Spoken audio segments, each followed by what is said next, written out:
Hello, one and all, and welcome to Film Fragments, a podcast where we take fragments of an actor, director, or genre and tell you our favorites from their catalog. My name is Bryan.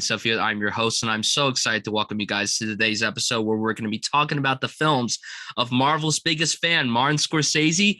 Very excited to talk about this guy who obviously loves Marvel. Just, oh my God, he is Marvel's biggest fan. That joke's going to be stale very quickly, but so we're going to move away from that. And I'm going to introduce my guest. I am so excited to welcome Amanda from Candid Cinema. Hi, Amanda. How you doing today? Hi, I'm so excited. Thank you so much for having me. I can't wait to talk about Marty and all of his movies because there's so many of them and it's really hard to kind of pick your favorites. So it's going to be good. There are so many to choose from. Like, it's insane how many films that he's directed. He's been directing films since the late 60s. The guy's going to be 80 at the end of this year, and he keeps on going. It's absolutely insane to me. So I like to throw a curveball question when we have our guests on. So I wanted to ask you if you could take one character from a Martin Scorsese movie to a family dinner, who would you take? Pick one guy and pick one girl. Who would you pick? Oh my God. I would have to go with Lorraine Bracco for sure from Goodfellas. I love her. And then I had to do Karen. Out of the guys, it's hard.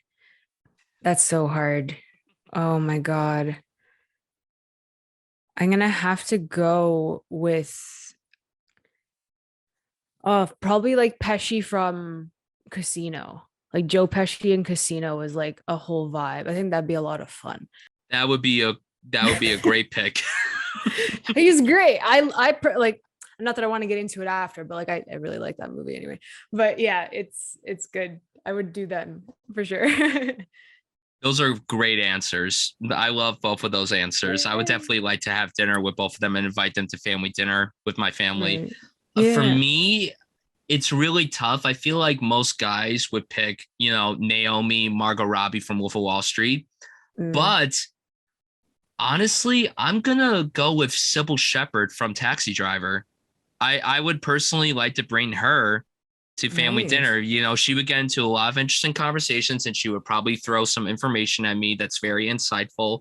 But also, she's just insanely gorgeous. She's so pretty in that Mhm. movie. And I would definitely like to bring her. A close second is actually Michelle Pfeiffer from The Age of Innocence. Like, that's a close Yes. second for me.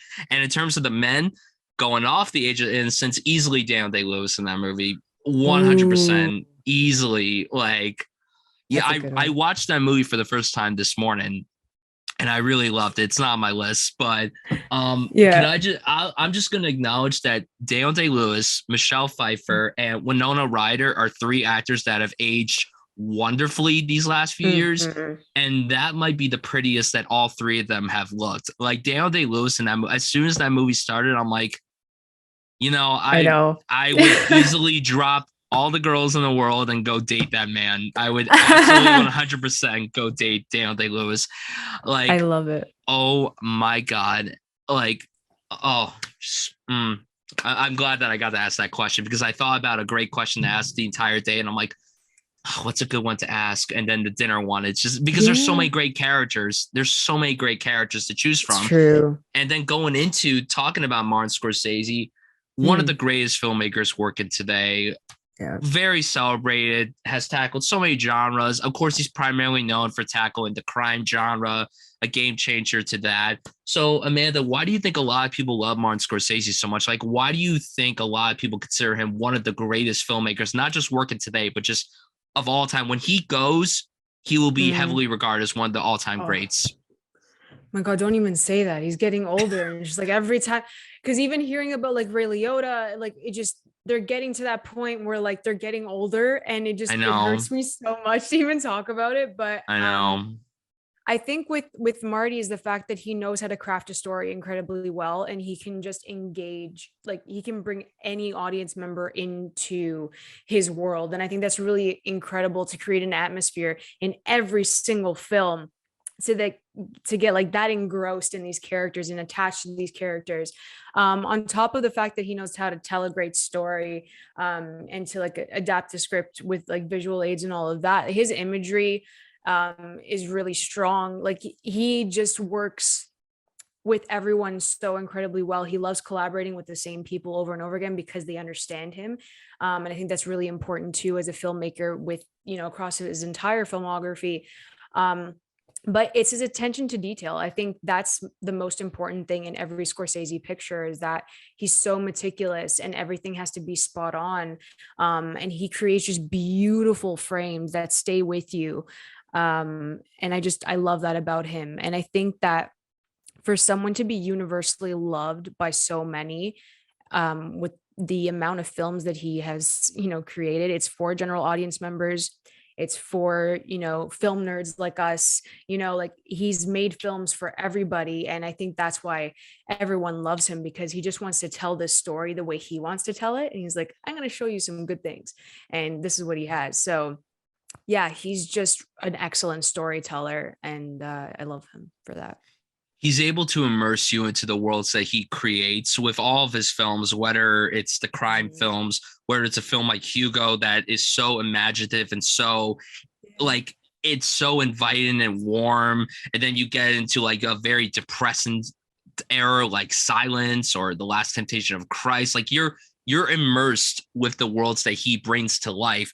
You don't see these actors, you see the characters that they're playing. And Marty's the kind of actor that gets incredible performances out of all of his actors. Like, I can't really name a lot of weak performances in a Scorsese film because it's so hard to find one, because everyone gives 110%. Even if I'm watching a film from him that I'm not as crazy about as others, I love the work that is presented. Like you said, the imagery, the choice of music is very common with his movies, like the great needle drops, especially with the Rolling Stones. Like his choice of music is meticulous. And that's definitely something that's going to be brought up quite a lot throughout this episode tonight. And I just love how, even though a lot of people look at him as just the guy that does crime films, he's tackled different genres. Like he's not someone that's just stuck to one genre. Yes, primarily a lot of his films are crime based, but you look at a film like Hugo, which is not a crime based film. You look at something like The Last Temptation of Christ, which is not a crime based film. You look at something like The Age of Innocence, which is not a crime film at all. You watch a film like that and you don't even think that Martin Scorsese made that. It's incredible how versatile he is. And I mean, I get excited anytime the guy has a film coming out. Like it's like an event. It's like a holiday. Like the day that The Irishman came to Netflix, I'm like, Happy Irishman Day. It's like a Martin Scorsese holiday. It's just so great. And I'm so excited to talk to you about him. Like I have been watching some of his films throughout the last few days in preparation for this. There's obviously a few films from him that I haven't seen because some of them aren't available to stream anywhere. New York, I really wanted to see because that feels so much like a film that I would love. And I haven't gotten a chance to see it because you can't find it anywhere. And then Kundun, which isn't a film I'm as interested in, but I'm interested because it's Marty directing it. And that's not available anywhere. And it's like, hello, it's Martin Scorsese. Like, what are you doing? They should all be on Criterion. I don't know what they're doing. Like everything should be there. We'll get to a particular film that is long overdue of being on the Criterion collection. We will get to a certain film that is long overdue of being on the collection. So I'm so excited to go through our list. I'm excited to hear what you put on. I'm a little scared just to see what you omitted. There's no wrong answers here. It's your list, and I will always respect what people put on their list. Maybe deep down I will talk about you behind your back, but that it's all out of love and respect. So the way this is going to work, everyone, is we're going to go through a 5 through 1. Now, if Amanda has a film that's higher on my list, I'm going to say pass, and the same goes for her. If I talk about a film that's higher on her list, she's going to say pass. So, Amanda, what is your number 5 favorite Martin Scorsese film of all time? Oh man. I'm oh God, it's so hard to number these. I'm gonna go with The Wolf of Wall Street. I'm gonna put that at number 5. It should be higher up on my list because I loved it I was obsessed with it when that thing came out. I read the book and everything. I really loved it. It was like his switch to digital too, which was really important because he was coming into the new age with that. And I think that DiCaprio deserved an Oscar for Jordan Belfort. I think he was absolutely robbed with that role because for me, when it's like a Leo Marty team up, like, yeah, you have the dramatic pieces that he was in, like The Aviator and like Gangs of New York, and he's an incredible actor. But I feel like the more Leo worked with Marty, the different range that he has in each film, and like you could see his growth with him. So with Wolf, for me, it was just like outrageous and excessive, and like it was one of the most fun Scorsese pictures to watch. And like you didn't even care what happened to Belfort. You're like, yes, give me all this excess. Like, let's just go party and like we just wanted to watch it. He pulled a great performance like out of Jonah Hill as well. And then we were introduced to Margot Robbie. Like it's just a phenomenal movie in my opinion. It is a bit long, but obviously like I could have sat there for 4 hours and I'm fine. But it's the fact that there was just so much life into this, like in this movie. The soundtrack, I listened to it constantly. There were so many great moments in this, like in this film. And also like Matthew McConaughey being in it, like that was just like perfect casting on top of that. Yes.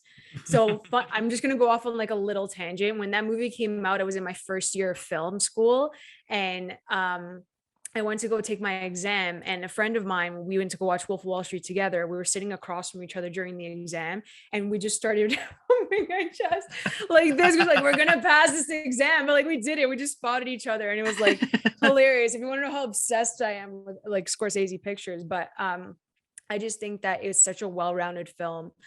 He knows how to really lock you in to the protagonist and just watch his rise and fall, and like you don't have to even like the person, but he makes you like them even though they're doing terrible things, and like that's okay. That's okay because it's showing you the destruction of his life as well, and you get to see that. And I think that he does that so well, obviously in reference to Goodfellas at the same time, but he makes all of his characters likable, and I just think that you can connect with them on a certain way even if they're not that great of a person. So I absolutely love The Wolf of Wall Street, and that's my fifth one. Pass. Pass. so my number 5 is a complete opposite. We're going from a very fun movie to a really incredibly depressing film. My number 5 is Raging Bull. I really wish that I was able to put this higher on the list. I rewatched this just a few days ago. I hadn't seen it in years. It's been a long time. I think this was only my second time watching the film. I just came to Criterion. Beautiful 4K restoration. Beautiful. One of the best 4Ks I've ever seen, but we're not here to review the 4K. We're here to talk about the movie itself. So Robert De Niro as Jake LaMotta might be the best acting he's ever done. And that's saying a lot considering how many incredible performances Robert De Niro has given, especially under Martin Scorsese. I mean, he's worked with him on like 10 films, and obviously they're doing Killers of the Flower Moon together. I think when you look at sports films, this is arguably, it's obviously not the most rewatchable. It doesn't compare it to a film like Rocky or any other sports films that are very entertaining and everything. Raging Bull is a very disgusting film. You feel disgusted after you watch it. It's so dirty. It's so depressing.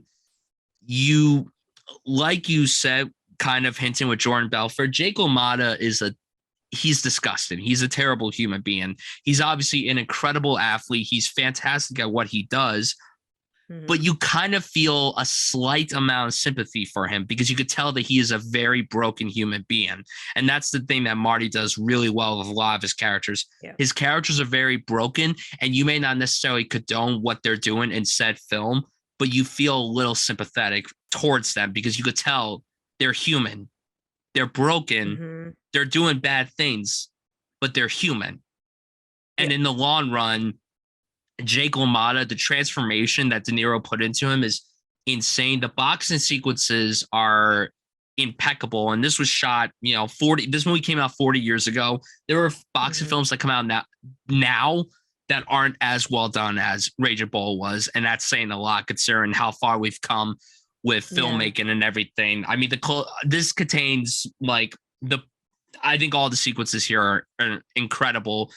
This Yeah. might be my favorite editing that Thelma Shoemaker, Scorsese's collaborator, has ever done, which is saying a lot too, Mm-mm. because she's edited every single Scorsese film since Yep. this one. I think she's done every single film of his since this one, and she isn't stopping. You know, she's not the youngest person either, but she edits like she's in her 20s. It's incredible. I Like know. it's incredible. The it's I can't stop gushing about Thelma Shoemaker. She is one of the best editors ever. If I ever made a film, I want her to edit it so badly. I would love to have her stamp on my work. But Raging Bull, it's a beautiful portrait of a terrible man, and yet it's shot so stunningly. The black and white imagery is incredibly gorgeous. The opening sequence is one of the best of all time. The score Mhm. is incredible. And unfortunately, this is the only Martin Scorsese, Paul Schrader collaboration I have on my list. I think when they work together, it's like magic. I think they're a perfect pairing, like writer and director. They did 4 Mhm. films together, and I think this is the best one they've done. Again, saying a lot because they did Taxi Driver together, which is also another masterpiece. Yeah.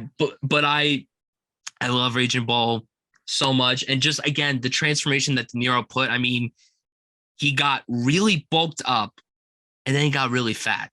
And it took him forever to lose that weight. And Yeah. I remember watching this for the first time, not knowing that it was him. I was under the impression that it was just makeup. I was under that Mhm. impression. And then when I read that he gained the weight, I mean, that's commitment. And I was talking about this with someone not too long ago of how it is annoying when you give Oscars to people for just losing weight or gaining weight. And obviously, De Niro did both in this movie, but it wasn't an Oscar for that. The performance was just incredible. Like it's Mhm. arguably one of the best performances that I've ever seen. And his and Joe Pesci too. I mean, oh my god, like oh So my god, good. the what in with literally the opening 20 minutes when they're in the kitchen, he's like, just hit me, hit me, hit me, hit me, like incredible stuff. Like great dynamic between the two of them. They've obviously worked together many Mhm. times. I just love this movie so much. It is a very difficult watch, but it is one that's absolutely compelling from start to finish because of how it's written, how it's directed, how it's acted, how it's shot, how it's edited. Just everything put into this movie was done beautifully. Are you going to pass or is this not on your list? Pass. It is. So excited to hear you talk about it. So now Yeah. going into our number 4s, what do you got? Oh man, I actually have Casino up there. I really, really enjoyed Casino, and I just feel like it was a different angle entirely for him. I love the costume design. I thought that was like such a thing for me to see all these vibrant colors. De Niro's in all of these beautiful suits. Um, but the thing with this picture is that he nailed Vegas. It's hard to capture Vegas because everyone has a different perspective of it, but I think he really brought it to a grounded level, a very human level, as you said, that he carries that out in all of his films. I thought Sharon Stone was a complete knockout in this movie. She was phenomenal. And to go like toe to toe with De Niro too just blew me away. Um, I just thought it was really interesting to have Joe Pesci in the role that he was in as well. And I feel like whenever it's like it's a Pesci, De Niro, Scorsese picture, I feel like they kind of like trade roles sometimes in in how they are. And I just love that they can feed off of each other and kind of bounce off of each other and kind of accept that power change as actors and characters in his movies. So I thought that that was really cool in Casino. And obviously, I have to mention King himself, Don Rickles, being in this, who is just like a total gem. And I love that he wanted him in his film as well. So I think it's just a very fun movie, but it really depicts that lifestyle incredibly well. And I absolutely love Vegas.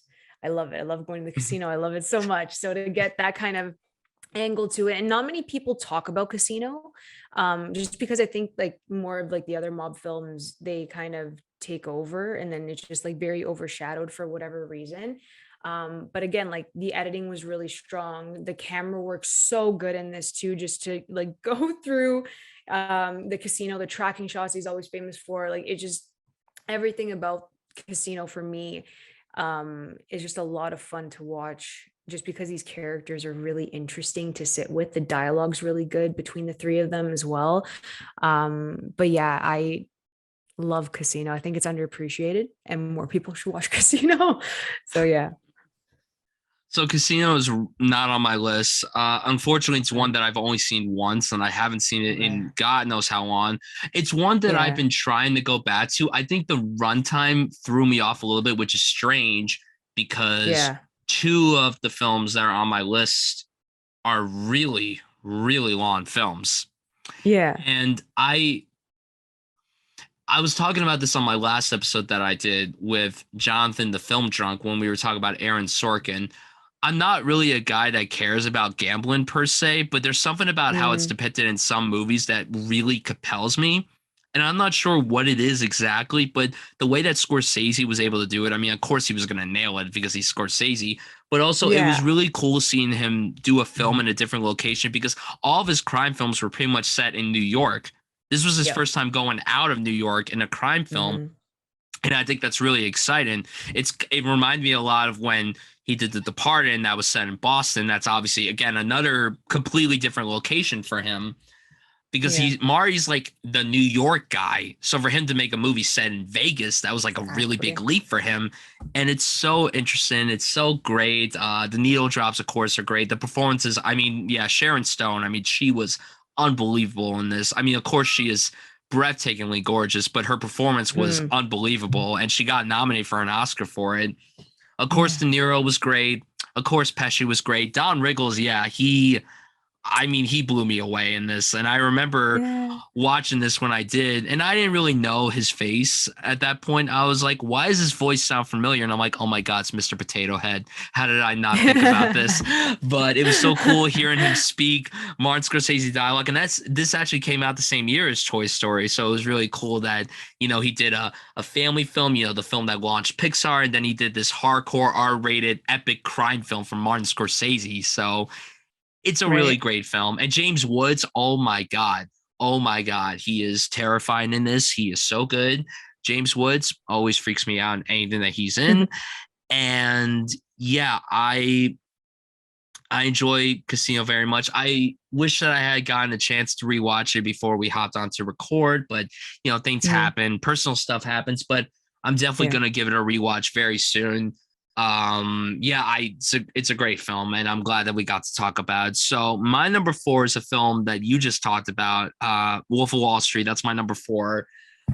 I remember also being very obsessed with this film when it came out. Now, obviously, I am younger than you. I was 15 when this came out, and I remember. I remember dragging, I think I went to go see this with my dad. I don't remember who took me. Yeah, I went with my dad on Christmas night to go see it. And because, feel good Christmas movie, let's go see The Wolf of Wall Street. And I mean, the rise and fall of Jordan Belfort. It's a very interesting story. I have the book as well. I read the book. I thought it was great. And the adaptation of it was excellent. This film is 3 hours long. And yes, you could feel the runtime. Did it have to be 3 hours long? No. Did I want anything to be cut out? No. I thought everything was great. Like every scene had a purpose, even if you think it didn't have a purpose. And the cast, I mean, Leo, absolutely 100% should have won the Oscar for this. This should have been his first Oscar. This should have been the film he won his first Oscar for. I like The Revenant. It's a good film. It's a good performance. But let's be honest, that's not a film that you give someone their first Oscar for. That's more like a third or fourth Oscar, not a very first Oscar. Exactly. And the thing with Leo in this film is that he hadn't really done comedy before. So it was interesting to see him tackle this role. I mean, he's played dark characters like Django Unchained. The character that he played in that was very darkly comedic and everything. But this is a comedy compared to that. Exactly. And I mean, he goes in with the performance. He goes really in. There's a lot of cussing throughout this movie. It's like 500 uses of the F word. It's very hardcore R-rated. And yeah, Jonah Hill was incredible, and Margot Robbie. I mean, what a debut! Truly, Like, one of the best fake New York accents I have ever heard in my life. So yeah. when I saw the movie, and obviously I hadn't known who she was at that point, and then I saw an interview with her, and I'm like, oh my god, she's Australian. Like, how do Even you better. nail this accent so well? It's so incredible. And Matthew McConaughey's time on screen is great. Kyle Chandler, one of the most underrated actors ever. Coach Taylor from Friday Night Lights. If anyone out Yes. there listening is a Friday Night Lights fan, please hit me up because I need to talk to more Friday Night Lights fans. Great as the cop. John Bernthal, awesome in his role. I So mean, you good. don't want to mess with him. He's a very No. intimidating looking man, but he seems like a very sweet man as well. So, Yeah. and who else? I mean, the ensemble here was Jon Favreau. He was in this for a little period of time. John Dujardin, he was in this for a period of time. My favorite supporting performance from this movie was actually Rob Reiner as his father.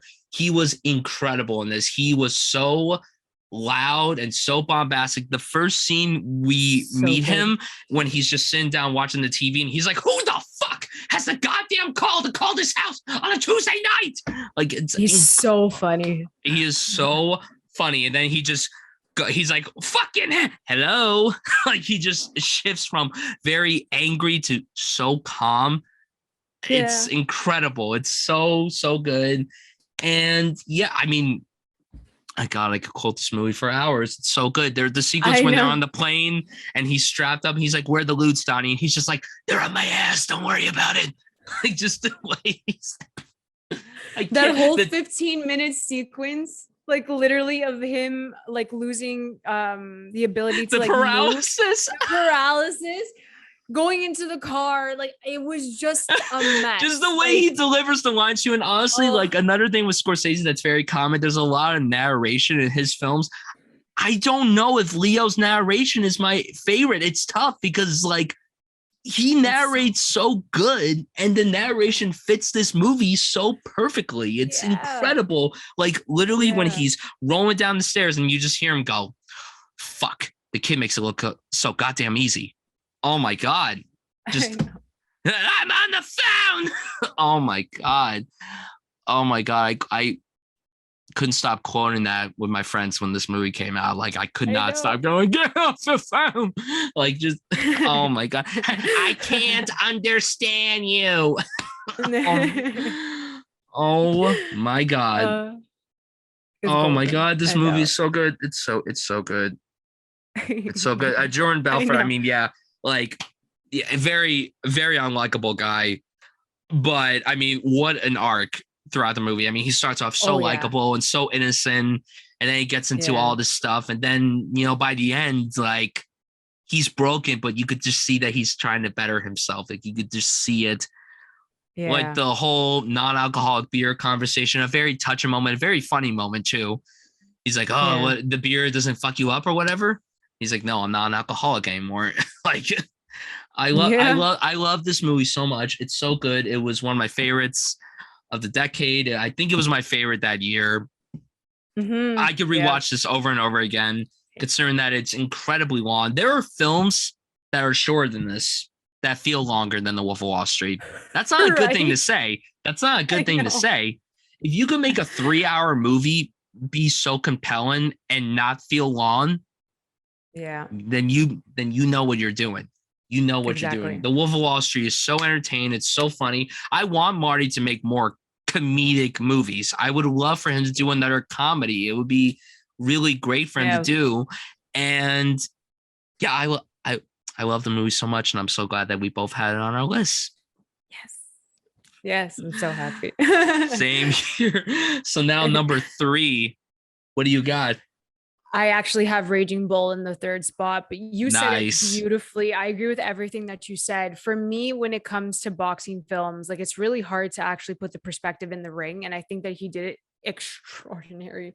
Like it was just fantastic watching it back. The POV, the camera placement, the bulbs flashing, the light, like just everything. You're in his head and then you're in the ring. So they're using it as like 2 different two different forms in that case. And I thought that was really interesting. The black and white added it like a nice touch to it. You could feel like it was dated, especially when it did come out. And I think that is like his best picture, like it made sense, like his first best picture type of situation. So I really liked, I just loved it. And of course, Pesci, De Niro together, just aces. And like you said, it's a really hard movie to watch. It's so hard to watch, but like they draw you in and you want to know everything. And when De Niro added that weight, like I actually, like you get emotional watching it because like he went through so much in this movie as Jake LaMotta. And that one scene at the end when he's like talking to himself in the mirror, like it's just so powerful and one of De Niro's best performances. And this has to be like top 5 on everyone's list. That's all I'm saying. Like it is just so good. Especially like early on in his, well, middle of his career. That's when he kind of like hit his stride and he's like, I'm gonna do whatever the hell I want to do type of thing. And then that's why he kept making banger after banger after banger, and it worked out for him. Literally, he was making banger after banger after banger at that time. Yeah. Like he had done like Alice Doesn't Live Here Anymore, Taxi Driver, The Last Waltz, New York, New York, this Can Comedy, After Hours, The Last Temptation of Christ, all back to back. Like it's an incredible lineup of films. And also I want to shout out Kathy Morai. The person that played his wife, phenomenal performance. She was unbelievable. Like I feel bad that I forgot to mention her because she, oh my God. I mean, oh my God. I just,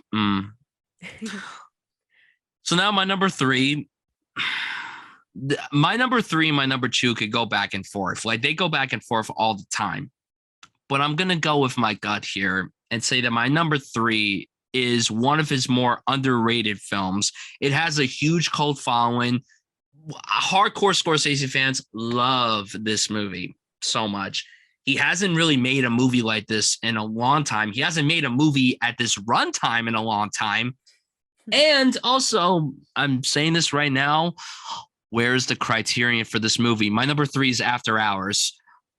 After Hours is one of my new favorite comedies ever. I watched it at the height of the pandemic when the pandemic started because I had never seen it before. And I'm like, how did I miss this movie? Because this movie is one of the best that Scorsese's ever done. If you want to watch a movie about a person's incredibly shitty night, I mean, it doesn't get better than this. Like it literally, it gets worse and worse for this man, Paul, the entire night. Griffin Dunn is oh my God, he is so good in this movie. I don't know how they didn't nominate him for this. Like, I think the Academy has a problem of overlooking comedic performances, and this is one of the best acted performances in any Scorsese movie. Griffin Dunn is great with the comedic timing. You feel for the character. You're scared for him, but you're also like, I don't know. You're a little fishy. But honestly, he was just trying to go out and have a normal night for himself. And I love the way they bookend this movie. It literally ends where the movie starts. I think that's brilliant. I think that's incredible. And the cast assembled here, this is a great ensemble. I'm just going to load up the ensemble right now. Like, the ensemble here is incredible. So you have Rosanna Arquette. You have Cheech and Chong. You have Terry Garr. And then you have a pre-Home Alone, John Hurt and Catherine O'Hara before they were in Home Alone together. And I love that so much. I think that's great. I love the fact that they were in a movie together before they made Home Alone. And the music by Howard Shore is great. Thelma's editing, of course, is great. And it's a very darkly funny movie. Like, you feel disgusted after watching it. You want to take a shower after watching it. I mean, it makes sense. I mean, the way that Paul looks at the end of the movie, it's like, okay, time to go take a shower. But it's so engaging, and it's only 90 minutes long, and it flies by so quick. And the last time that he made a movie this short was when he made this movie almost 40 years ago. All of his movies pretty much after this were 2 hours or more. He hasn't really made any movies below 2 hours or under 2 hours since this movie. And it's like, listen, Marty could do whatever he wants, but it would be interesting to see him do another hour 45 movie. If he doesn't want to do that, it's totally fine with me. But it would be interesting to see if he could ever pull that off again, and I'm sure he can. But After Hours, criminally underrated, one of the funniest movies I have ever seen. And just again, Griffin Dunn's performance is fantastic. And I cannot stress this enough. He looks like Noah Baumbach in this movie. I remember I saw an image of him in this movie, and I'm like, oh my God, he looks like Noah Baumbach. I'm like, when did Noah Baumbach become an actor? Oh, it's not him? Oh, shame. But yeah, I love After Hours. I love this movie so much. You know what? That was a great way to sell it to me because it's the only blind spot that I have. I haven't watched it. I What? know, I know. You're lucky I I need wasn't to drinking my watch it. water. I almost spit out my water. You're You would so have spit lucky a I didn't nice drink spit it. take. I need to watch that. I really do. That's the one that it's always hard to find that one for me. But yeah, I do want to watch it now because you completely sold me. I would just rent. It's worth renting. Just rent it. It's worth it. Yeah, Trust me. it will. It's really underrated. Like, and everyone's been clamoring for a Criterion of it for years because there's no proper Blu-ray release for the movie, but also the Criterion channel puts it on their service like all the time. So it's like, okay, stop putting it on your service and actually make a Criterion release because it would do so well. I would buy that day one. I wouldn't even wait for the sale. I would just buy it day one. I would pay $40 for it. I don't even care, honestly. There are a few movies that come to the Criterion collection that I would pay full price for. I paid full price when Parasite came out because that didn't come out during the sale. Fair. And I would absolutely pay full price for this movie because it is so incredible.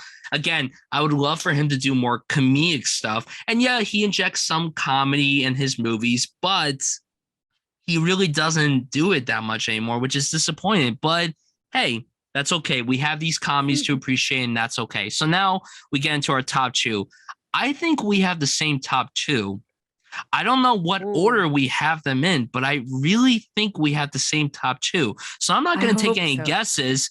So Amanda, what is your number two favorite Martin Scorsese film of all time?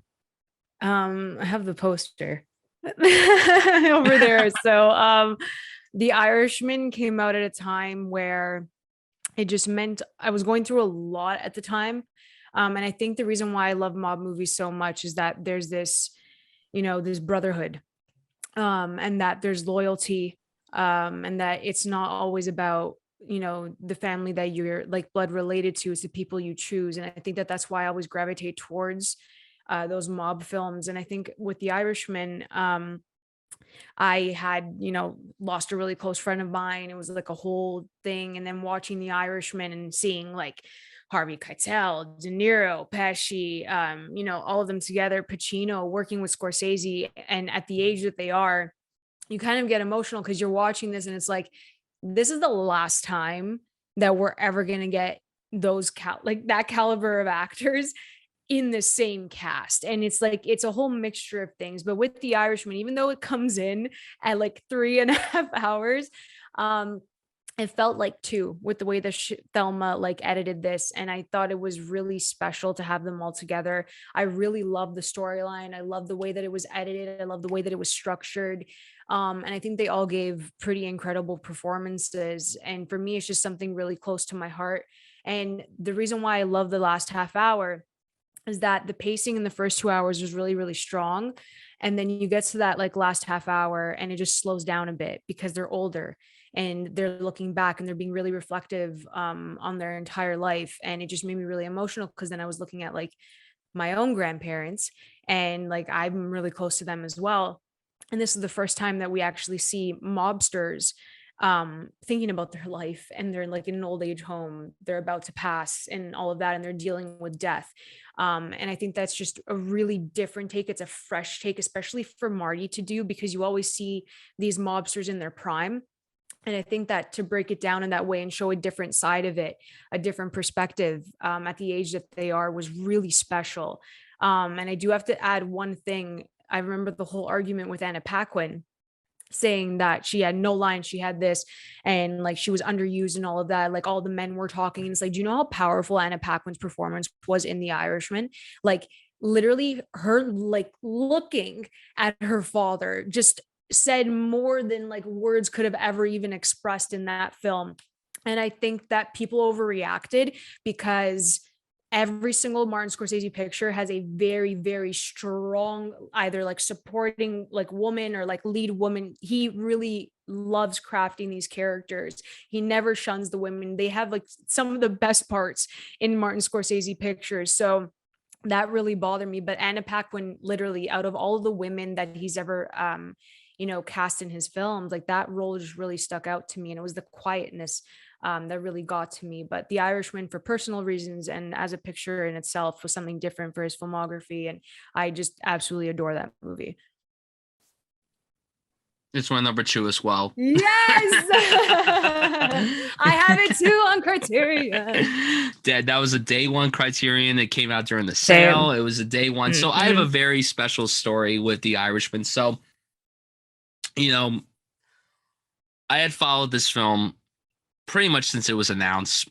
The idea of De Niro working with Scorsese, because prior to this, De Niro and Scorsese hadn't worked together in a film for almost 25 years. The last film they made together prior to this was Casino. And they had talked about wanting to work together again for a really long time. And then they got in Al Pacino, who had never worked with Scorsese before, but he's obviously worked with De Niro many times. And then they brought Joe Pesci, who was pretty much retired from acting. And they spent years begging him to come back. And he's like, okay, I'll do it. And it's like you said, we're probably never going to get a film like this ever again. Like, with this director directing these 3 legends, not just like legends in the crime genre, but just these are 3 phenomenal actors. Like, they're all incredible actors. And they've changed the game for a lot of people who want to act, but also they've captured the hearts of a lot of film watchers like you and me and whoever's listening to this podcast. The Irishman is one of those movies that I remember walking into it. I was incredibly excited for it, but I was also kind of scared that I wasn't going to like it. I don't know why I had my doubts about it. I think it's because it was a very long production, and then the de-aging CGI you heard about, and the 3.5-hour runtime. And I was very fortunate enough, and this is something that I will always be grateful for. I got to see this at the New York Film Festival world premiere, first screening in the world. They had the press screen that morning at 9 a.m. And then I went to the first audience screen at 3 p.m. that day. I remember I was so nervous going there. That was my first time going to the film festival. And I purposely only bought an opening night pass just so I could see this film early. Dropped $400. I'm not ashamed of it. I saw a bunch of other great films at that festival too. I saw Portrait of a Lady on Fire. I saw Uncut Gems. I saw Parasite. I'm very happy with what I saw at that festival. Marriage Story, I saw that too. It felt euphoric and very surreal seeing Marty in person, and then De Niro, Pesci, and Pacino. Like, I had been watching them on my screens for years. I mean, Joe Pesci I've been following since I was a kid, because I would watch Home Alone every Christmas when I was a kid. And then as I got older, I would watch, all of his Scorsese films and the Lethal Weapon films. And then same with De Niro and Pacino. I would watch them in countless amounts of films, and just seeing them in person is something that I'm never going to forget. Like, I'm so grateful that I got to go to the screen, but the movie, it left me feeling something that I wasn't anticipating. I got really sad when the movie ended because, the movie tackles, I think the best thing about those last 30 to 45 minutes of the movie is that there's so much regret. There's so much regret. And you hadn't seen that in really any of the crime films that Scorsese had done. Yeah, a lot of the Scorsese films have tackled the fall of some of these people, but not to this extent, to where there's so much remorse and regret. And the thing with the character of Frank Sheeran, who I don't get how De Niro was not nominated for this movie. I don't understand. It baffles me. Like, listen, I'm happy Pacino got in. He was incredible. I'm happy Pesci got in. He was incredible. Yeah. But how do you not nominate De Niro? Some of De Niro's best acting is on display in this movie. That phone call scene is one of the saddest scenes I've ever seen in my life. And I just can't. the fact Yeah. that the camera stays on De Niro, doesn't cut, and you could just tell in his voice that he is broken for what he's about to do. It hurts me every time I've watched the movie, and it hurts just thinking about it right now. And I'm like tearing up now that you just said it. Like, so am I. My eyes are getting watery too. yeah. And it's really some of the best acting that De Niro has ever done. And I really don't understand how he didn't get nominated for this. Like, it Same. just shocks me truly that he didn't get nominated anywhere for this. And I mean, he plays the titular The Irishman. It's him. It's his Yeah. story, and they don't even nominate the guy, and it's sickening. It's one of the biggest snub. I don't like using the word snub, but it's one of the biggest snubs of the past few years. Not just at the Oscars, but everywhere. Nobody nominated him. The SAGs, the Globes, no one nominated him, and it's disgusting in my opinion. But this movie, I mean, when it's entertaining, it is incredibly entertaining. The needle drops throughout the movie are so great. I mean, the song that it opens up with, the shoo be do in the still of the night. It's so good. It's, oh my God. And then it plays again throughout the movie. The editing, I mean, again, if you're able to make a 3.5-hour movie so compelling, I mean, Velma, big round of applause. I'm trying to think of one best editing at the Oscars. I think it went, I don't even know. Ford v Ferrari. I mean, that was a very cool edited movie. Yeah. But I mean, The Irishman, it didn't even win anything at the Oscars. It didn't win anything. Don't even start me with that. Like, listen, it didn't have to win Best Picture. Parasite was my favorite movie of the year. Same. I'm happy that Parasite walked away with the Oscars that it did, but this should have won something. It should have won something. Listen, I love Brad Pitt. I thought he was great in Once Upon a Time in Hollywood, but why didn't you give it to Pacino or even Pesci? One of the two. One of them. Like, yeah. And the thing is that was so different about all that. I mean, Pesci was so terrifying in this, but he was very subtle. He wasn't loud and angry like he was in Casino and Goodfellas. He was very calm, and that's what made the performance a lot more terrifying. The sequence where he goes into his house in the middle of the night and there's blood covered, and obviously you know what happened, but you didn't see what happened. Like it's scenes like that make this movie so incredible. And everything with Jimmy Hoffa. I mean, Pacino knocked it out of the park. It was a beautiful performance. And, you know, I just like, I mean, even though I knew it was coming, what happened, I still jumped out of my seat. Yes. And I remember there were so many sniffles when I went to go see this at Lincoln Center. So many sniffles. Like, it just got so quiet. And like, even though I knew it was coming, it just still shocked me. And again, it's beautifully shot. I mean, like, gorgeously shot. And honestly, I mean, yeah, the D agent does look a little crummy at times. It does look a little wonky. But for the most part, I thought it looked pretty good. It didn't bother me because the movie was so good. I was able to like push that aside because the movie was so good. The performances were so good. The writing was so good. The directing, like the imagery, the score, I loved Sebastian Maniscalco's little cameo in this movie. I loved his riddle. Yes. Happy birthday. Get the fuck out of here. Oh my God. Just so good. He's so fun. He's so fun. And it's just interesting to see certain actors pop up in this movie. Like, when I saw the movie, pretty much the entire cast came on stage. When Ray Romano came on stage, I don't know why I laughed, because he's so funny. I love Ray Romano, but you know, I loved his little role in this movie. Bobby Cannavale, Anna Paquin. I agree with you 100%. She didn't say a lot throughout the movie. Okay, whatever. But it makes it adds a lot to the performance. The last sequence with her, where he goes to the bank and sees her, and she just ignores him, and he just says, Peggy, like, oh my God. It's just, oh my God, I'm gonna cry just thinking about it. Oh, I know. God, this movie is more depressing than people think it is. Like, the last shot, oh my God, one of the best last shots in any movie I think I've ever seen in my life. The last shot was perfect. They ended in a perfect way to end it. And I just remember being like, again, they're never going to make a movie like this ever again. Like, this might be the last epic crime film that we ever get. I know. It And makes me so maybe sad. down the road we'll get another epic crime movie, but like, not from Scorsese though. and I'm gonna be honest, if Scorsese had gone on stage and said this was the last time he was ever going to direct a movie, this would have been the perfect last movie for him to direct. 100%. This would have been the perfect swan song for him. Like because it feels like it's not just an ode to the gangster genre and the gangster films that he directed. It's like an ode to Scorsese's career.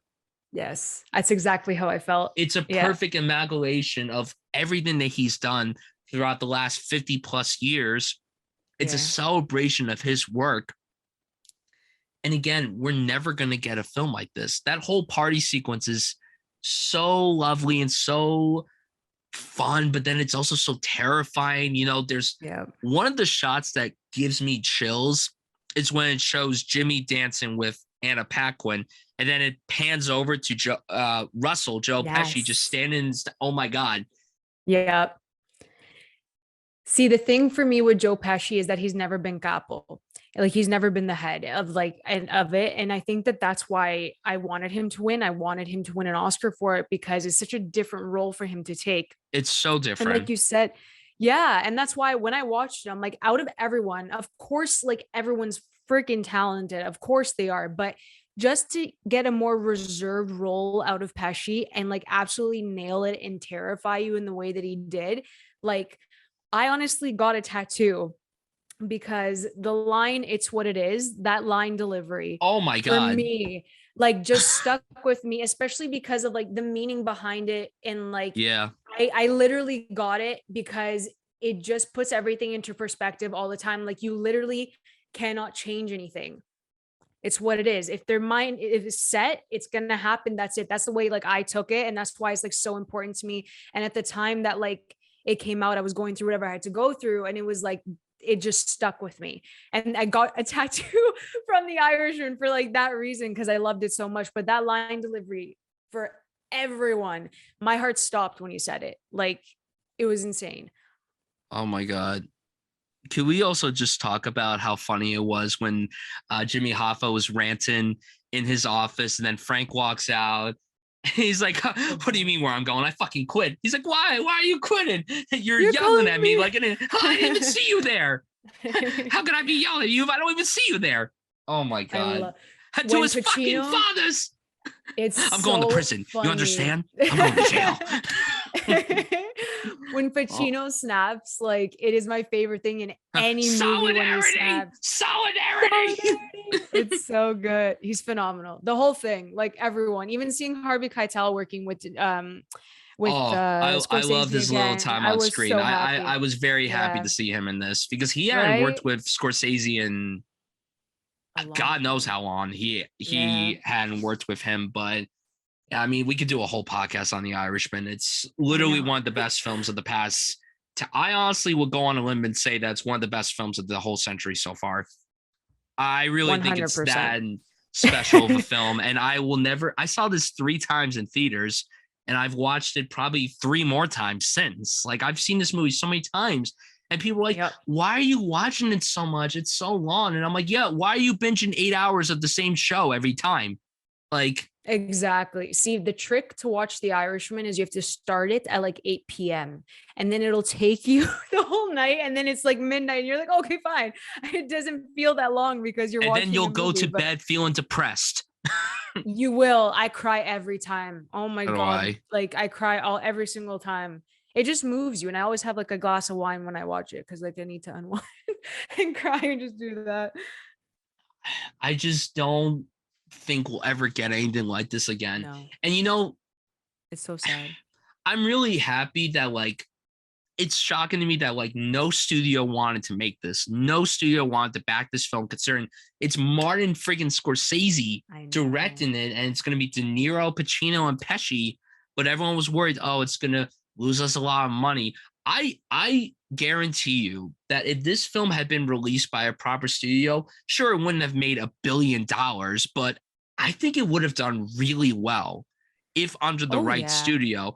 And it was obviously a big hit for Netflix. Like a lot of people checked it out on Netflix. And I'm really happy that Netflix gave Scorsese the money that he needed to bring this story to life. And I'm glad that I got to see it on the big screen. I'm really happy that my Same. first time watching this was on the big screen, because I Same. wasn't going to let the first time a new Martin Scorsese movie came out, I wasn't going to make that I wasn't going to Yeah. watch that at home for my first time. So when Killers of the Flower Moon comes out, if it comes out this year, which it better, I am going to the Please. theater to see in that. I am not going to Same. watch that from the comfort of my home. Listen, I like watching stuff from home. It's nice and lovely sometimes, but for a Martin Scorsese movie, I mean, come on. I need to see that Mhm. on the big screen. I have Same. to. I have faith that Apple and Paramount are going to do really well with that movie. We'll talk more about Yep. Killers of the Flower Moon later when we talk about the films that he has coming out and everything. But yeah, I mean, Yeah. The Irishman is incredible. And if you haven't seen it at this point, I mean, what is the matter with you? I know that it's long. It is really long. It arguably is probably the longest movie that I've seen on the big screen. I think I've only seen 5 movies on the big screen that Same. are more than 3 hours. This is one of them. I would say probably Wolf of Wall Street, Endgame, Titanic, and Schindler's List. I Yeah. think those are the only films that I've seen on the big screen that are 3+ hours long. And yeah, I mean, there's so much great to say about The Irishman, and Yeah. the whole cast incredible. Everything was great. Mhm. De Niro should have been nominated. The film should have gotten at least one Oscar. It should have won Best Adapted Screenplay. It should have won a Yeah. screenplay. If it had won editing, I would have been very happy with that. Honestly, Same. if it had walked away with Best Picture, I would have been very happy with that. Like, I would have been okay if Parasite didn't win.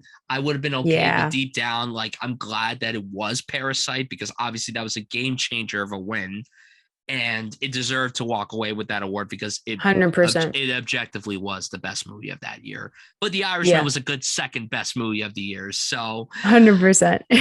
now going into our number ones again, like I had hinted at before, we may have the same number one. I don't know. I'm going to be I shocked if hope. you have something else as your number one. So, what is your favorite Martin Scorsese film of all time? It is The Departed, because I've watched that thing over and over and over again. The cast is incredible. Uncle Jack Nicholson was absolutely bonkers as Frank Another Costello. massive snub. Another Oh massive yeah. snub. Oh my God. It was just so sad when that happened. But for me, it was his first best director win after which was shocking. It should not have been his first one. Exactly. And I just had so much fun with The Departed. The story's so intricate. The way that they the editing again is just so smart, and it's just so detailed the way he did it. I think it's one of DiCaprio's best performances. I absolutely loved Mark Wahlberg in this movie. I know all of Sergeant Dignam's lines, which I shouldn't because they're all really bad lines. And What's I your can favorite quote line him. by him? Oh my God. Oh Jesus Christ. What was it now?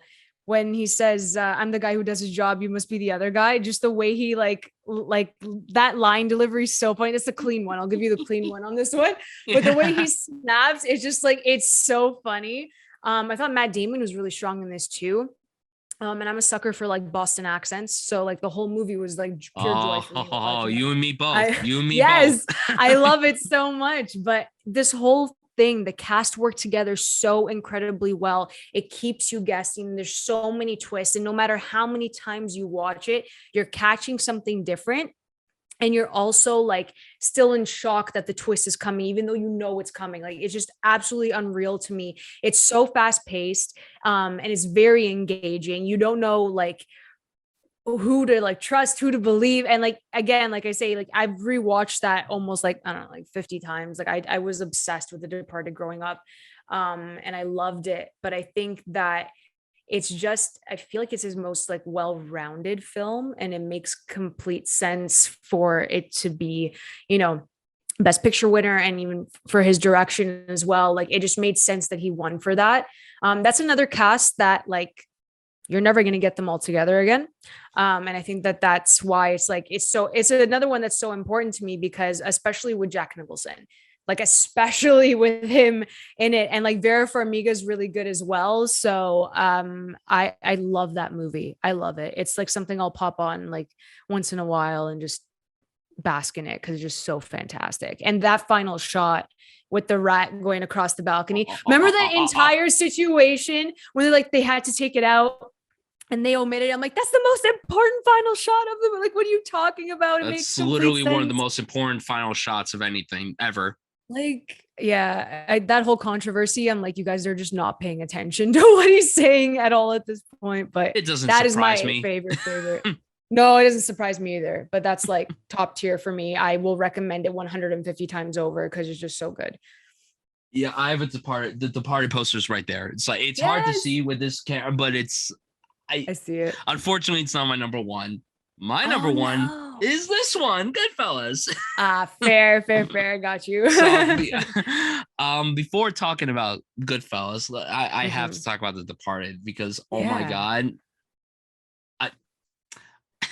Boston is probably my favorite city here in the States. I love Boston. I used to be a massive Sox fan. I will still support the Sox, but they've been really crappy these last few years, unfortunately. But that being said, I love, again, like bringing it up earlier, I thought it was so out of left field that Scorsese, who is a hardcore New Yorker, decided, oh, hey, let's do a film in Boston, like completely out of his wheelhouse. And the fake Boston accents, I love fake Boston accents so much. They are so ridiculous and so goofy and so exaggerate, but when you think about it deep down, that's how people from Boston sound. DiCaprio in this film is on fire. He is so good. He squints his eyes so much throughout the movie, and it makes me laugh. I don't know why, but it's just so his good. Eyebrows. His eyebrow acting was on point. Yeah. I think the moment where the squinting eyes stuck out for me in this movie was the sequence where he's in the therapy session with the very lovely and very stunning Vera Farmiga. Oh my God, she is so gorgeous in this movie, and she is so great.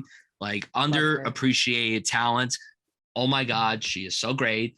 Like when he grabs the pills and he's just like, 2 pills? Great. Why don't you just get me a bottle of scotch and a handgun to blow my fucking head off? I love it so much. It's so good. Jack Nicholson. God tier. How do you not nominate Jack? How do you not nominate Uncle Jack? Like, seriously, how do you not do it? Tier. Matt Damon had never played a despicable character like this before, and it was so out of left field seeing him play this character. Mark Wahlberg, great performance. And the entire ensemble, once again, Vera Farmiga, great. Anthony Anderson was here, and that was shocking. Yeah. Really good supporting role for his time on screen. Ray Winstone was very good. Martin Sheen, oh my God, so good. Oh my God, and what happens with his character in this movie? Jesus, my God, I remember when I saw this for the first time, and it just like, this is one of those movies that I wish that I could just watch again for the first time, because like I didn't know what was going to happen. I didn't see any of this coming. So when all these other twists happen, and it's like, oh, DiCaprio's doing this, Matt Damon's doing this, Jack Nicholson is doing that. It's like, it's so much to process, but it's so good. I think this was a worthy first Best Director win for Marty. It wouldn't have been the film I would have given him his first award for. And I also think it's very cool that this film won Best Picture. I think it's really cool that a modern crime film took home the award for Best Picture at the Oscars.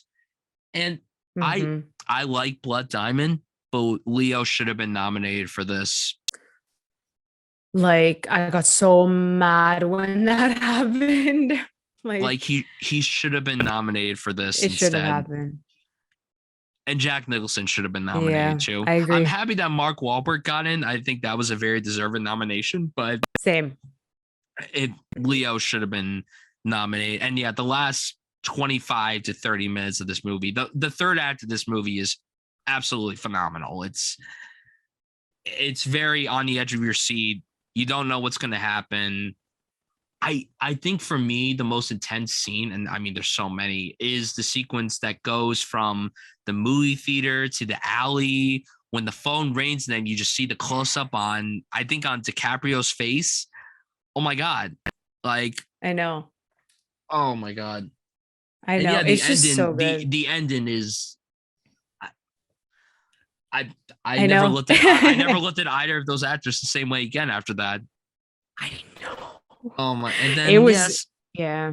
just oh my God, it's so great. It would be number 6 for me. It was so Okay. close. It was so Nice. close. But Goodfellas for me, I've Yes. watched it countless amount of times. I think arguably it might be to a lot of people their favorite film from Scorsese, but there's not a wrong answer because there's so many films you could choose as your favorite Martin Yeah. Scorsese movie, and this is definitely one of the more rewatchable films that he's done. It's so Mhm. entertaining. It's so quotable. The 3 leads in this movie are so great together and separately. De Niro Mhm. crushed it. Joe Pesci won an Academy Award for this performance. Tommy DeVito is a Yep. hell of a character. He is so funny. The funny how sequence is one of the most quotable sequences of any film ever, one of the best scenes of all time. So good. And then, this still stains just talking about it. When we lost Ray Liotta a few months ago, I it know. it honestly broke me. First of all, I mean, he was not that old, I when we know. lost him, and we still don't know exactly what happened at the time of this recording. He passed away in his sleep. But just the line of work that he left. I mean, this performance is just so iconic. He disappeared into the role of Henry Hill. You don't see Ray Liotta, you see Henry Hill. Yeah. Fantastic character arc. How this performance was not nominated again. Like, what does a guy have to do to get nominated for an Oscar for a Scorsese I know. film? Like, what does he have to do? Seriously, this is an incredible character, a fantastic arc. Mhm. Like, I love the whole backstory. I love the flashbacks. I love Lorraine Bracco. Oh my God, let's talk about her for a second. Queen. Literal queen. She is in 2 of the best mob gangster things ever. This and The Sopranos. I mean, Mhm. that woman is a chameleon. She's a I chameleon. know. The role of Karen couldn't have been played any better. Lorraine did such a phenomenal job with the character.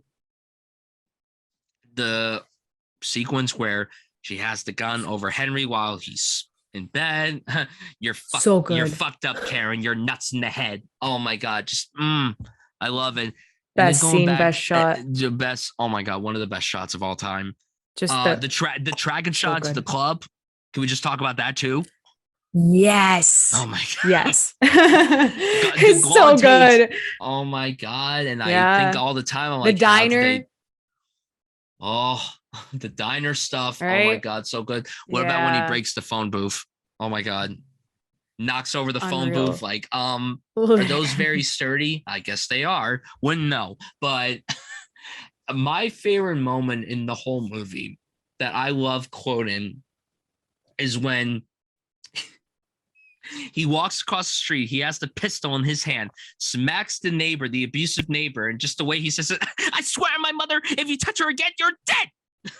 Oh my God, I love it. I love the way, and then he starts walking back, and then he has this scary look on his face. Oh my God, it's terrifying. Ray Liotta, I mean, God bless his soul, but he was a terrifying man. He was. He was really good at playing terrified people, but then he played very wholesome people like he did in Field of Dreams, and it's like, oh my I know. God, like again, a talent gone way too soon. Goodfellas Yeah. is so great. The music, the screenplay, the pacing, the editing, the acting, everything about this movie is perfect. For a long time, this No. was my favorite film of all time. For a long time, like almost 10 years, this was my Yeah. all-time favorite movie. And then just last year, it moved down to number 2, and now it's number 4. Why does it keep going down? What is this? I don't know. I keep watching Back to the Future and Sideways a lot, and they keep moving up. I don't know why, but I adore Goodfellas. so much. I Yeah. mean, again, it's one of those films where if you don't at least like it, I would love to know why. Like, I would be so curious to Yeah. know, like, what makes you not at least like the movie. Listen, you could like whatever you like, you could hate whatever you want to Mhm. hate. And maybe I'm just crazy, but there are plenty of movies out there that are just so hard not to like. And this is Yeah. one of No, those totally. movies, honestly. Like, this Yeah. is one of those movies because it's so rewatchable, it's so quotable. I just, and the little sequence with Karen's mom, I don't know why that makes me laugh every single time.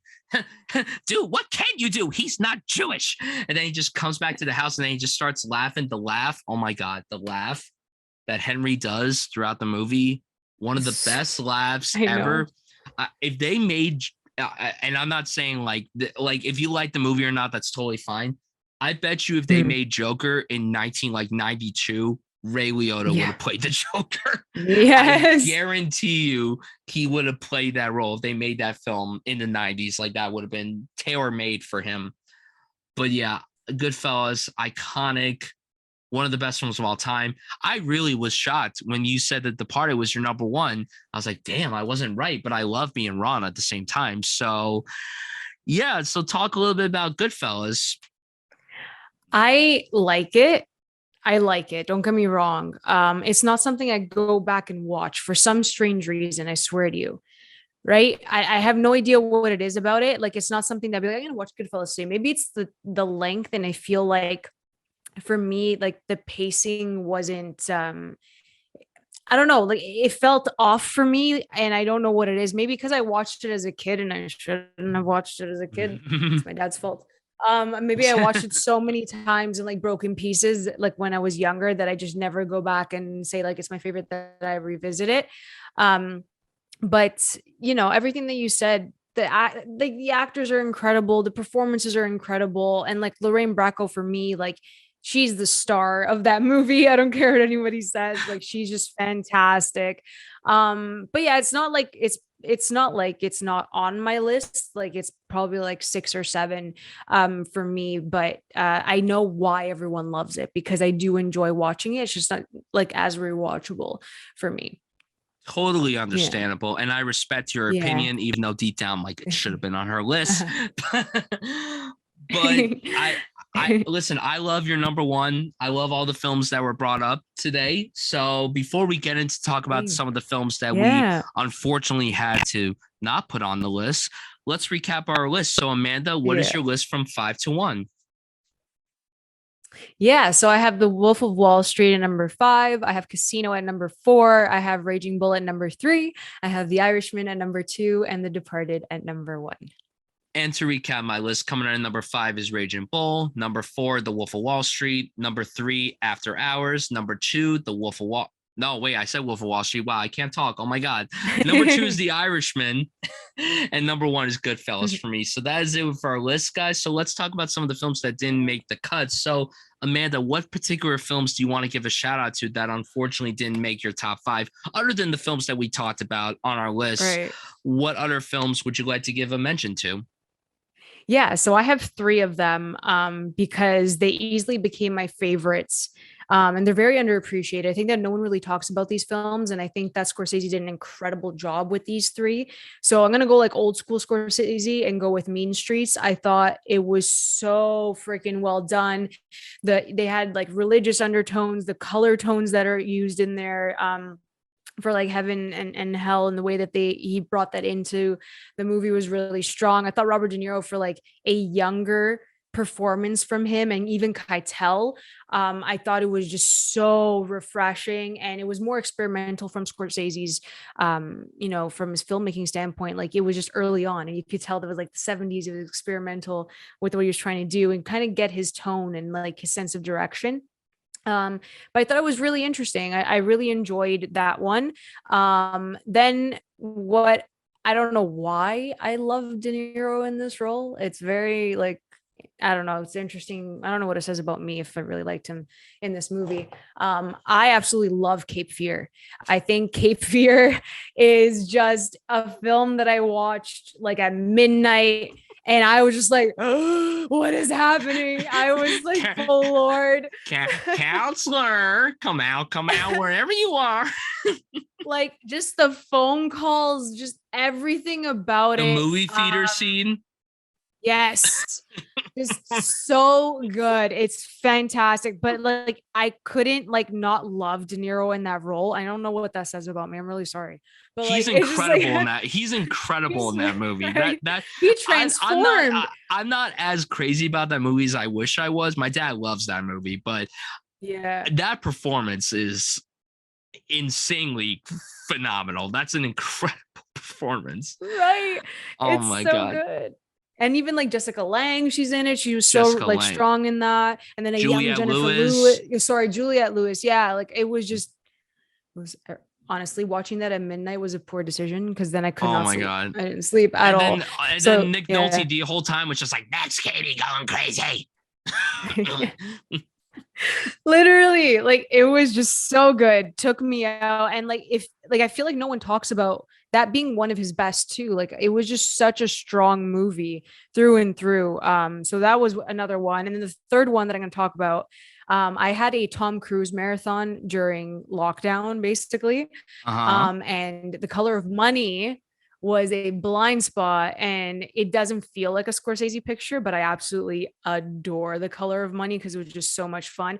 This one is actually my favorite film that Thelma Schoonmaker edited, just because of the pool scenes and just how crisp it looked. Like Oh it is yeah. just really well done. And like Paul Newman is like the coolest person to ever walk on a movie set. Like he controlled that screen, and you have a young Tom Cruise acting with a seasoned Paul. Like it was just so freaking good, and I did not expect to be that engaged in like a movie about pool. And they freaking smash it. Like I love that movie so much. So yeah, those are my three honorable mentions.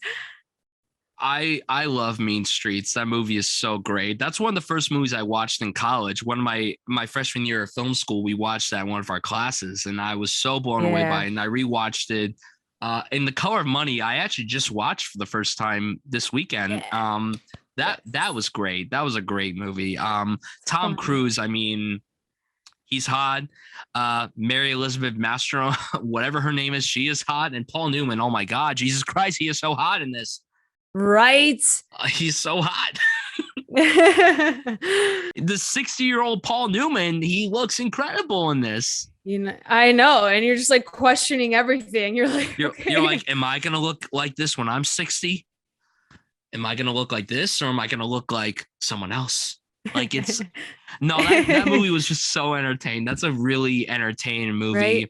Right. For me, in terms of Mhm. honorable mentions, I mean, obviously, Taxi Driver is one of the greats. Love Taxi Driver. Yes. Great movie. I just watched the Can Comedy for the first time recently. I thought that was Yes. incredible. I was really shocked by how long I slept on this movie. A massive blind spot for me. And De Niro in that, I mean, you want to talk about another unhinged performance that was so incredible. He knocked it out of the park in that. And Jerry Lewis too, I thought was really funny too. And the way he ran a lot like this. He was running so ridiculously like this the whole time.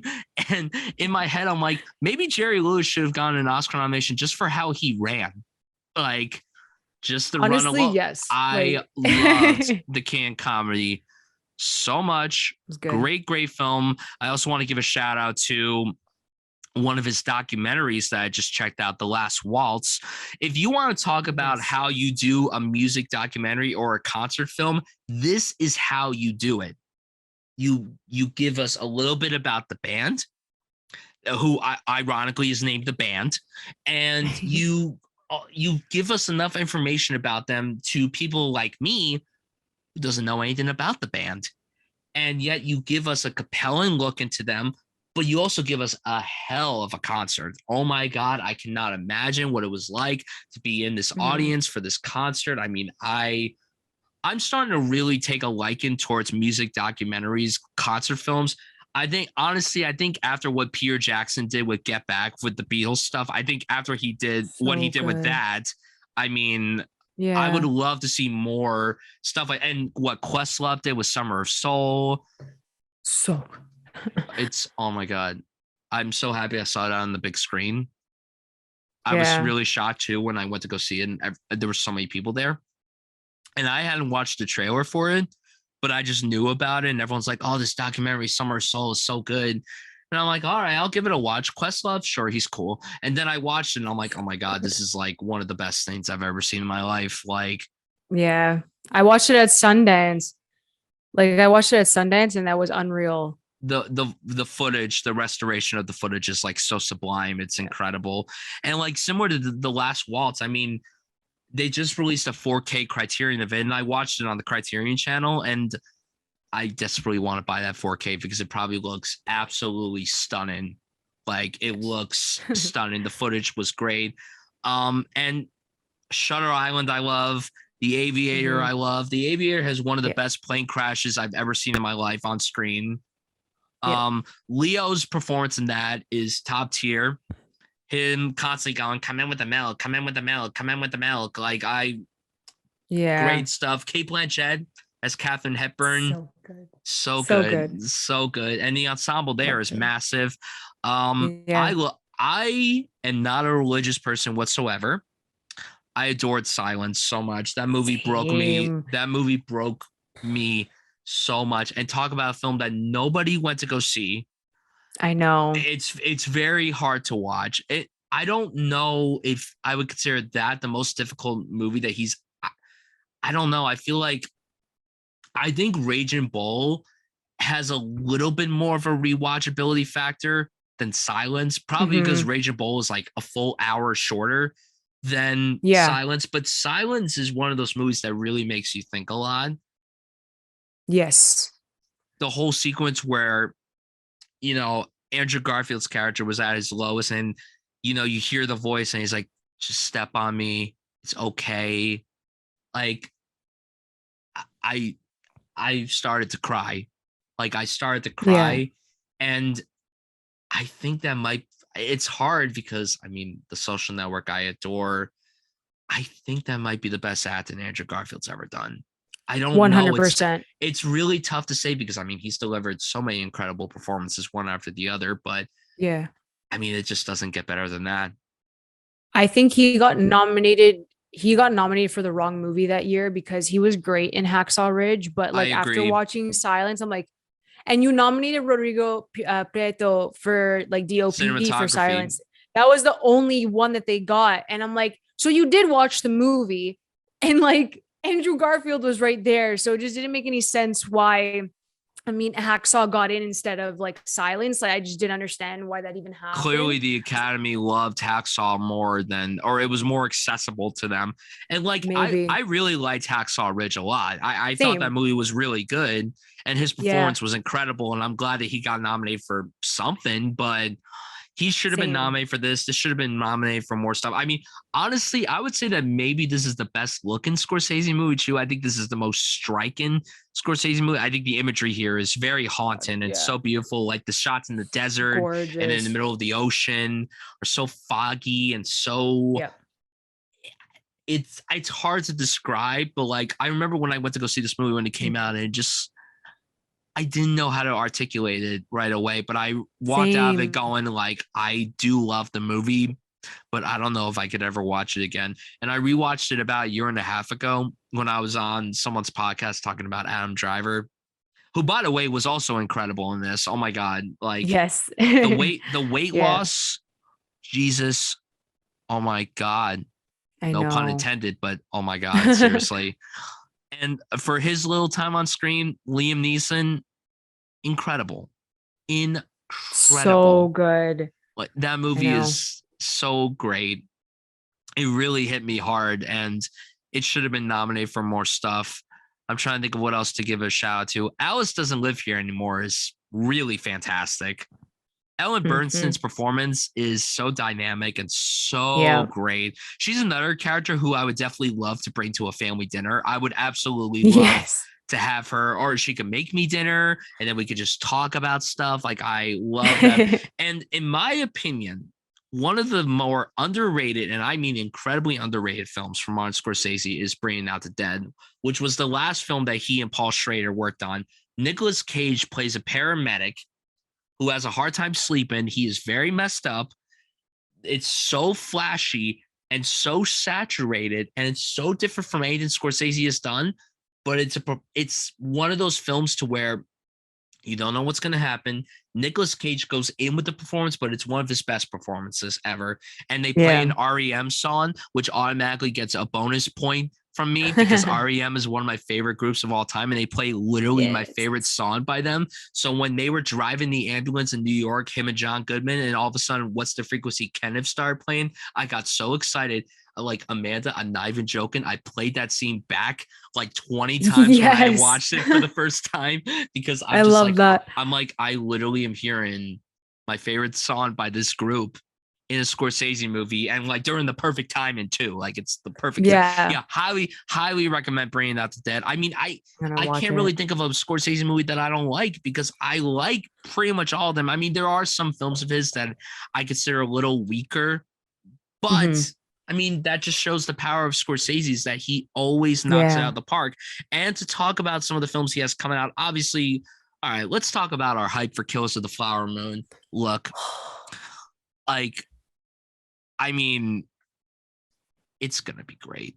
We know it's going to be great. Like, if it's not, for sure. We know it's going to be great. And the cast assembled, I mean, first of all, DiCaprio working with Scorsese again, incredible. They haven't worked together since Wolf of Wall Street, which was almost 10 years ago. I know. Oh my God. Obviously, De Niro was just in The Irishman, so it's cool that he's working with Scorsese again. DiCaprio and Leo haven't worked together since DiCaprio was a kid. Like, it's been that long. They did 2 films together with DiCaprio early on in DiCaprio's career, and now they're working together again. And these are the 2 actors that Scorsese has collaborated with the most. Like, these are his 2 leading men, and they're headlining the next film from Scorsese's catalog. And then you have one of the best actors working today, Jesse Plemons, in there. You have Lily Gladstone, who I haven't seen anything with her, but I'm sure she's going to knock it out of the park. I'm excited to see what she brings, because I heard that from what I heard from people I know that have read the book that this movie is based on. Her role is very meaty. It's very big. And I'm so excited to see what she brings. Same. And I'm so excited for this Brendan Fraser renaissance, where he has this, he has The Whale, he has Batgirl, he has all these movies coming out. I'm so excited that he's making a comeback. I'm so excited for this movie. And another project that he has coming out, he's doing a movie about the Grateful Dead with Jonah Hill. And I'm not too familiar with the Grateful Dead, but anything that Scorsese attaches himself to, I will be there immediately. I will become a fan instantly and just like read everything about it. And be there day one. I will do the exact same thing. I will absolutely do the exact same thing. Yeah, I mean, talk about your hype for Killers of the Flower Moon too. I'm just, again, like, this is a movie where we have De Niro and DiCaprio, as you said, and like this could very well be the last time that, and like the only time that we're ever going to get the both of them in a Scorsese picture, you know, together. And I think that's going to be emotional in itself, because they're, you know, they're getting older, and it's just something that you think about while watching it. Like, you're watching it as their characters in the movie, of course, like I said with The Irishman, but then knowing like behind the scenes of it, and like seeing De Niro with DiCaprio, it's gonna hit 100%. I'm really happy that Jesse Plemons kind of went under Scorsese's wing, because I thought he was really great in The Irishman too. Same. With the little like screen time that he had. So yeah, Plemons is just fantastic. He's so strong. And I'm really happy that he's in this, and I'm happy that Jonah Hill is working with Scorsese again. I think that Marty brings out the best in him as well, and that's just for me, it's like, it's Jonah Hill, and like, he's so incredibly talented, and it makes me laugh that like that's a friendship, like that's a colleague. They're working together from like where Jonah started to now. Like, I think that's just so like impressive, and like it's a testament of like his own talents, and that, you know, him and Scorsese are that close now. I'm just really looking forward to both of them, and like you said, I'll be there day one with like all this information and just rooting for them. 100%. Truly, like, and that's also going to be with going back to Killers of the Flower Moon. It's going to be the first time Mm. Scorsese's done a Western. He's never done a Western before. Right? I Like, know. listen, if you want to get anyone to do a Western, well, I don't like Western. I'm not a big Western guy, but I'll be happy to watch anything that Marty does. If he wants to do a Western, sign me up. And he had said that this is going to be the last time we get something like this, like similar to The Irishman. Yeah. So, like, obviously, this is going to be like a massive deal. Like, this is going to be a huge deal Yeah. with movies coming out this year and 100%. movies to come from here on out. But yeah, I mean, closing out our thoughts on Marty, we both love the guy. He is one of the all-time great filmmakers. He may not like Marvel, but that's okay. We will always respect him for what it is he says. His style, his vision is unlike anybody else that I've ever come across. And I love the amount of range that he has as a filmmaker. Again, he can make a film like Wolf of Wall Street that is so hardcore art, and then he can make a film like Hugo, which is very sweet and wholesome for the whole family. He can make a film like Shutter Island that is very thought-provoking and mind-bending. And then he can make something like Raging Bull, which is a film following a broken individual. Like, he is great at what he does. We will never stop loving Marty. I cannot wait to see what these next few years of his career bring to us. He's just one of the greats. I completely agree. I really do. I think that he, let alone his filmmaking abilities, I think that he's doing so much for film in general. He's always even like producing all of these pictures. He really loves giving new filmmakers a chance and like preserving films because, you know, everything's going digital. I'm someone like, I'm pretty sure you are too, Bryan, where like we need the hard copy of literally everything because, you know, streaming can't really trust it majority of the time with all this Oh, like digital, absolutely. you know, we can't trust it. So I think he's doing so much for cinema. He's done that over like 4 decades. And that's what's just so impressive is that he keeps reinventing, cinema in that case, like doing a Western, doing a gangster film, like he just changes the game up 24/7. So it's always new, it's always fresh, and it's always original. And I think that's what's so important in this climate right now. You can talk about Marvel like all day, and what they're doing and what they're pushing out, but originality is really important, and he's giving people an outlet for that. 100% agree with you on that. 100%. So, Amanda, I'm so glad that you got to come on today to talk to me about Martin Scorsese. I'm so glad that we got to chat it up. I'm really, really glad that you came on today. So, thank you so much for coming on to my show. Oh my God, thank you for having me. I could talk about Marty all day. This is fantastic. And we have similar lists, so I'm not that upset, like we're good. I'm very happy with the outcome of both of our lists. Yeah. So, can you tell the audience where they could find you online? Yeah, for sure. You guys can always follow me over at AMX NDA Reviews on Twitter, Instagram, and Letterboxd. I have my own YouTube channel, Candid Cinema, and my own website, candidxcinema.com.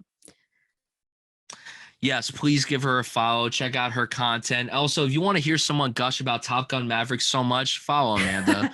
Just follow.